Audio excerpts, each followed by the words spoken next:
I've seen some entitled people in my day, but this HOA Karen actually had the balls to call the cops on me for not giving her free gas from my own pump. Picture this level of insanity. I'm minding my own business, filling up my truck when Brenda Ashworth, think every nightmare neighbor rolled into one person, comes marching across my driveway like she's conducting a military inspection. This woman looks me straight in the eye and says, "Fill up my Range Rover, Marcus." As HOA president, I shouldn't have to pay for gas when residents have fuel available. When I said absolutely not, she whips out her phone and calls 911 like I just committed murder. I need police assistance. This man is being hostile and threatening me. Here's what made her 911 call the dumbest mistake of her entire life. She had absolutely no idea who she was really talking to. I'm Marcus Kellerman, and this is the story of how an entitled HOA president tried to destroy me, not knowing I was the police chief she'd been filing false reports against for months. Let me introduce myself properly. The name's Marcus Kellerman, 52 years old, been through more career changes than most people have had jobs. Started in military logistics where I learned that preparation isn't just smart, it's survival. That was before life threw me a curveball. My wife Sarah battled cancer for 2 years. When she passed last spring, I couldn't stay in our old house anymore. Every floorboard held memories I wasn't ready to face. So I packed up, sold everything and moved to Willowbrook Estates, a nice little subdivision where property was cheap and neighbors supposedly minded their own business. Or so I thought. Willowbrook's got about 200 homes, mostly decent folks. The HOA used to be run by a retired teacher who kept things sensible. Mow your lawn, don't paint your house purple, pay your dues, simple stuff. Then came Hurricane Brenda. Brenda Ashworth moved here from some ritzy gated community. Real estate agent, drives a Range Rover that gleams like a diamond, has that particular brand of entitlement that comes from never hearing no. Within 8 months, she'd conned her way into the HOA presidency on a platform of elevating standards and removing undesirable elements. Translation: ethnic cleansing for suburbia. I started noticing her pattern quick. Violation notices to the Rodriguez family for excessive vehicle parking. They had 2 cars.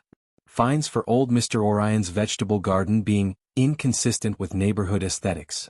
Harassment letters to the young black couple who dared install a basketball hoop. Meanwhile, her white neighbors with identical setups? Radio silence. Now about my fuel pump. When I bought my place, it came with perfect garage and workshop space for restoring vintage trucks. The previous owner had been a farmer with proper agricultural permits for personal diesel storage. Completely legal, professionally installed, inspected annually by the fire marshal. The pump setup is gorgeous, professional-grade equipment, safety features that exceed code requirements, clear private property signage. Cost me $15,000 to update. During the last power outage, I was the only guy with reliable fuel for generators. Helped 3 elderly neighbors keep their medical equipment running. That's when Brenda targeted me. She came clicking over one morning in those ridiculous designer heels. Started interrogating me about zoning compliance and community resources like she was conducting a federal investigation. When I showed her the permits and agricultural exemption, her face went sour as expired milk. "Well," she sniffed, "we'll just see about that." Within a week, I got my first violation notice, $500 fine for unauthorized commercial activity. Apparently, my fuel pump was creating unfair advantages and attracting undesirable traffic patterns.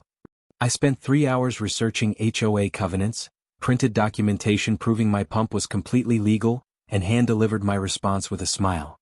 Figured I'd educated her. Case closed. That's when I learned something important about entitled people.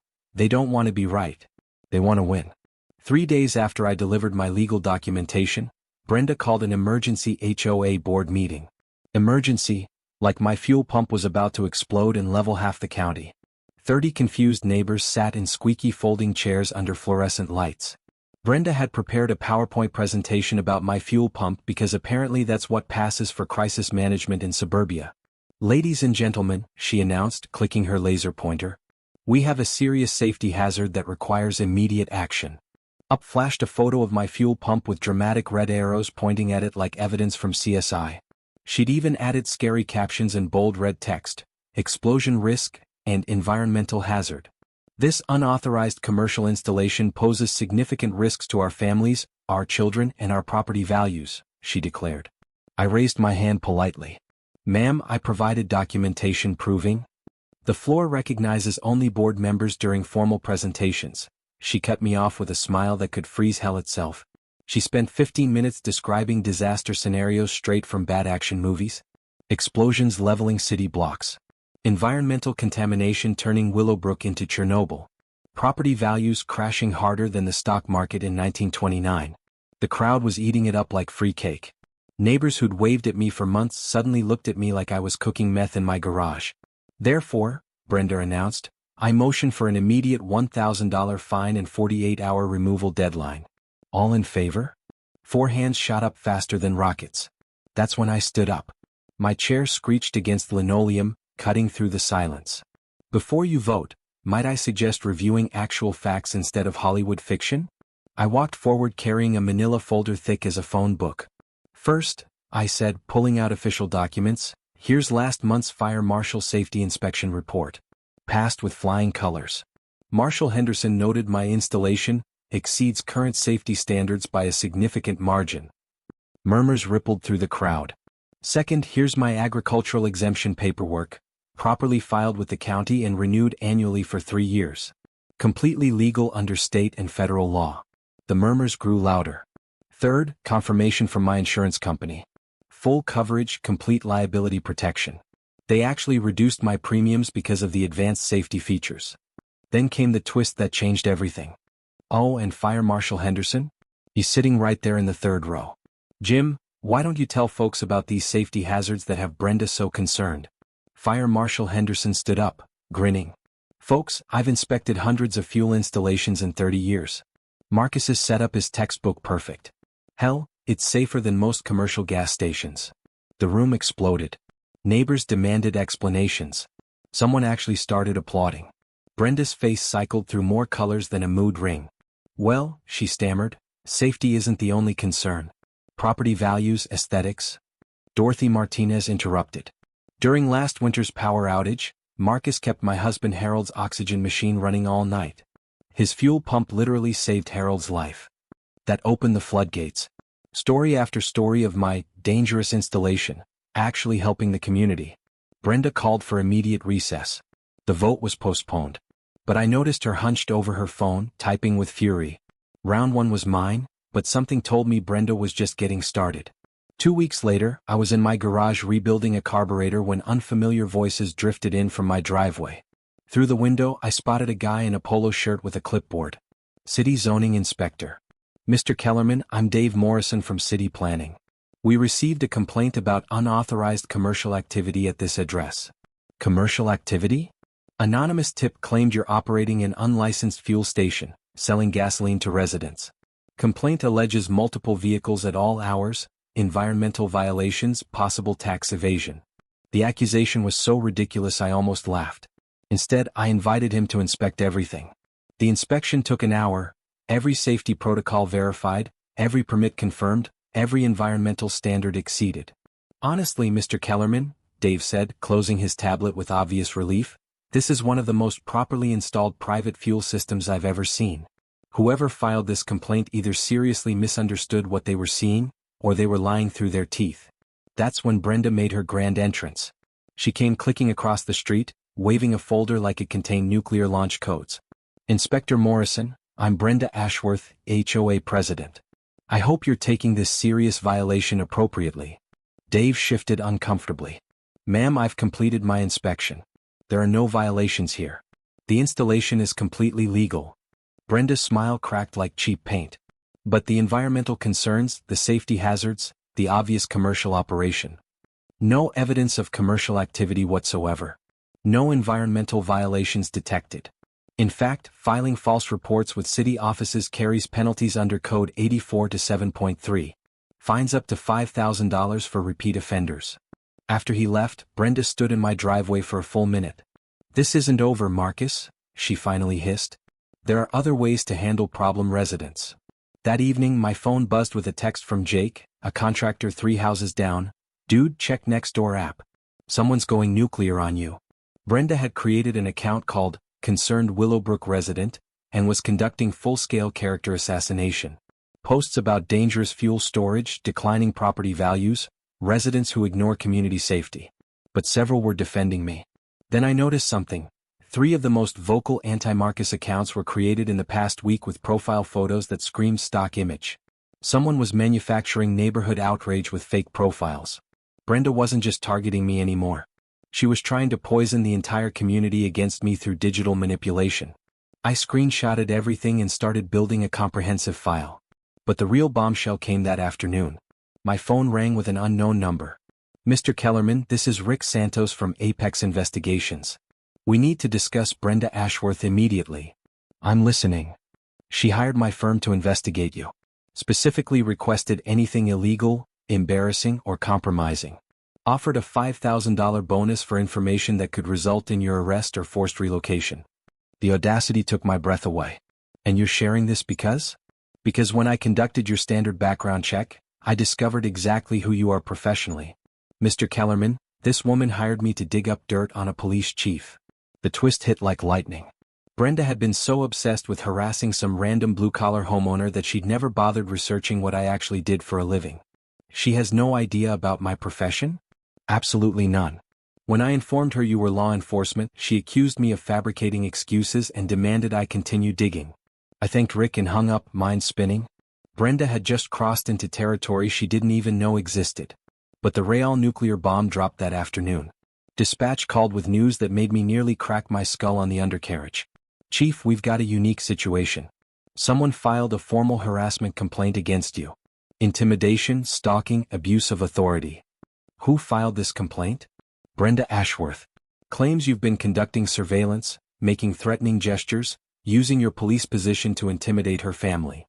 This woman had just filed a completely fabricated police report against the actual police chief. Routed through standard investigative channels. "I'm recusing myself. Let proper investigation demonstrate it's bogus." That weekend, I did what any reasonable person would do. I dove into public records. Willowbrook's HOA financial records are public information available online. Most people don't look. Big mistake. I pulled up the last 8 months of expenses since Brenda took over, and what I found made my coffee taste like battery acid. Legal consultation fees. $15,000 paid to Ashworth and Associates Legal Services. Ashworth, as in Brenda's maiden name, as in her brother-in-law's law firm. Landscaping contract, $8,200 to Premier Grounds Management, owned by Brenda's nephew Derek, a 22-year-old kid whose previous experience was mowing his mom's lawn.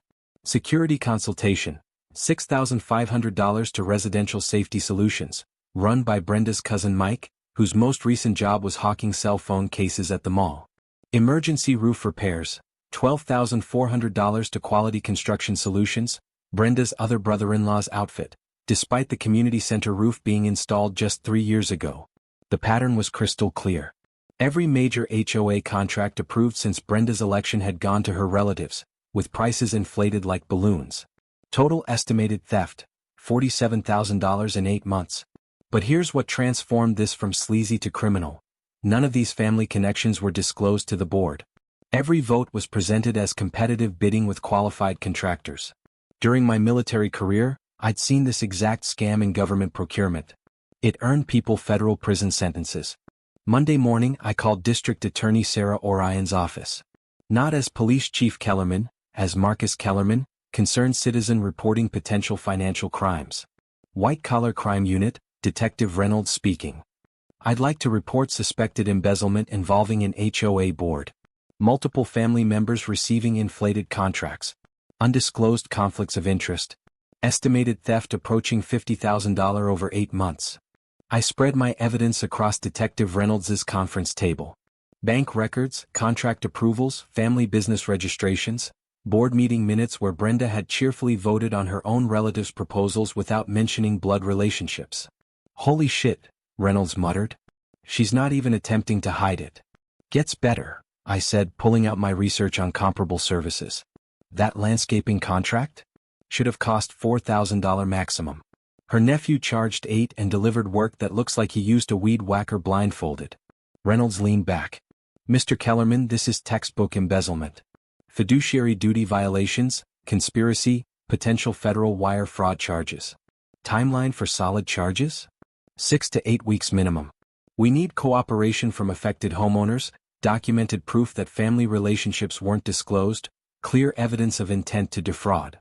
But building a criminal case was only half the strategy.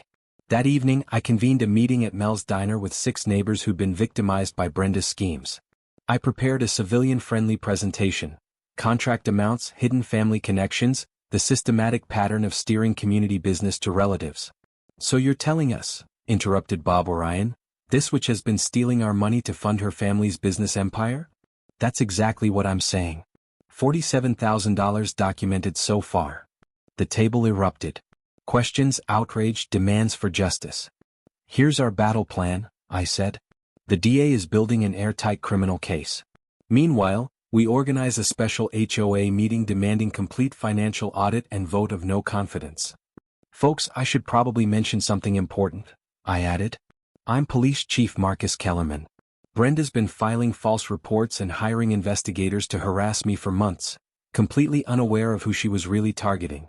Dorothy burst into laughter. "You mean this entitled princess has been trying to intimidate our police chief? Sweet Jesus, that woman is dumber than a box of broken hammers." By closing time, we had assembled enough ammunition to end Brenda's criminal empire permanently. Monday morning arrived with all the drama of a Hollywood blockbuster. Brenda had called another emergency board meeting for 9 a.m., planning to ram through a final vote expelling me from the HOA entirely. What she didn't know: Detective Reynolds had coordinated the arrest to happen during the meeting, ensuring maximum witnesses and media coverage. I walked in at 8:45 to find absolute chaos. Brenda had packed the room with every supporter she could muster. "Ladies and gentlemen," she announced with manic energy, "today we finally resolve the safety crisis that's been threatening our community." She'd prepared her most elaborate presentation yet. Photos of my fuel pump with dramatic red circles. Fake testimonials from concerned parents. Even a petition demanding my removal. "This individual," she declared, pointing at me, "has repeatedly refused to comply with reasonable safety requirements. Therefore, I motion that we expel Marcus Kellerman from Willowbrook Estates HOA with immediate forfeiture of all rights." That's when the cavalry arrived. The back doors opened and Detective Reynolds walked in, followed by 2 federal agents and a state prosecutor. "Mrs. Brenda Ashworth." Brenda's face went from flushed triumph to pale terror. "You're under arrest for embezzlement, wire fraud, filing false police reports, and conspiracy to defraud. You have the right to remain silent." The room exploded. Gasps, shouts, phones recording. A local TV news crew capturing everything. "Ladies and gentlemen," Detective Reynolds addressed the crowd, "Mrs. Ashworth has been charged with systematically embezzling HOA funds by steering contracts to family members while concealing conflicts of interest. Total theft exceeds $50,000. Additionally, she's been charged with filing multiple false police reports, hiring investigators to harass residents, and attempting to steal the entire HOA reserve fund last week." That's when I stood up for my moment. "Brenda," I said, voice carrying clearly, "you've been demanding I remove my fuel pump for months, filing false reports, claiming I'm some kind of terrorist threat." I paused, letting the tension build. "Too bad you never bothered to find out that I'm Police Chief Marcus Kellerman, and you've just been arrested for exactly the kind of crimes I've spent 20 years putting people in prison for." The silence lasted exactly 2 heartbeats before the room erupted like Mount Vesuvius. Brenda's face cycled through shock, rage, disbelief, and terror. "You," she stammered as handcuffs clicked into place. "The police chief. You've been filing false reports against for 3 months. Yeah. Surprise." As federal agents led her away, the local TV crew caught every moment. The footage would be on evening news within hours. HOA president arrested for embezzlement had been harassing police chief. The remaining board members called for immediate vote dissolving all of Brenda's motions. The vote was unanimous. Dorothy Martinez stood up with a grin. "I nominate Marcus Kellerman for emergency HOA president." "I respectfully decline," I said, raising my coffee cup. "I've got a police department to run and a fuel pump to maintain. But I'll help however I can to clean up this mess." Justice had been served with a side of poetic irony. 6 months later, Willowbrook had transformed. Brenda Ashworth received 18 months in federal prison, plus 3 years probation and full restitution of $67,000. Her real estate license was permanently revoked. The money was returned to the HOA and put to immediate work. New playground equipment, road repairs, community emergency fund. My fuel pump became a neighborhood celebrity. During the ice storm in February, I helped keep generators running for 8 families. The fire department now uses my setup as an example in their safety seminars. I established the Neighbors Helping Neighbors Emergency Preparedness Program. Free workshops on home security, emergency planning, and legal fuel storage. We've helped 12 families install their own backup systems. The story gained national attention. HOA Karen picks wrong neighbor. He's the police chief, became an internet sensation with over 2 million views. State legislation now requires HOA board members to undergo training on fiduciary duty. The Willowbrook provisions mandate independent auditing for HOAs managing over $50,000 annually. I remarried last spring. Dorothy's granddaughter Sarah moved back to town, and we discovered that fighting corruption together creates bonds stronger than traditional dating. She's a paralegal who helps run our legal clinics. Life in Willowbrook has become what suburban communities should be. Neighbors helping neighbors, transparent governance, shared responsibility. And my fuel pump? Still running perfectly. Still legal.